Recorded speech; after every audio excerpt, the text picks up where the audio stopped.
अपने मन में रामलला को बिठाइए। अपनी पूजा पाठ जो आप करते हैं वो करिए, लेकिन 24 घंटे की ये जो ध्यान है कि प्रभु ऐसा कुछ ना हो जो आपको नाराज करे, जिससे आप परेशान हो, क्योंकि अंदर ही तो बैठे हैं। इतने कठिन व्रत भी मत करिए कि जो भगवान को कष्ट हो, क्योंकि भगवान ने ये भी कहा कि जो बहुत कठिन व्रत करके शरीर को कष्ट देते हैं वो मुझे भी कष्ट देते हैं, क्योंकि अंदर तो मैं ही विद्यमान हूं। इसलिए सहज रहिए, सहज। राम सहज आनंद निधानु।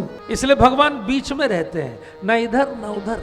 भगवान के एक और जानकी जी हैं जो भक्ति है, एक और लक्ष्मण जी हैं जो कर्म है। कुछ लोग कर्म की पराकाष्ठा पर चले जाते हैं, 24 आवर्स कर्म, उनको और कुछ ध्यान ही नहीं रहता। कई तो इतने मेहनती लोग होते हैं जो 90 साल की मेहनत 30 साल में कर लेते हैं, और कई लोग कर्म ही नहीं करते, वो 24 घंटे फिर भक्ति में ही भगत जी हो जाते हैं। भगवान कहते हैं ऐसा मत करो, दोनों का बैलेंस करो, भक्ति भी करो, कर्म भी करो। भगवान का ध्यान रखते हुए कर्म करना, यही योग है बंधुओं।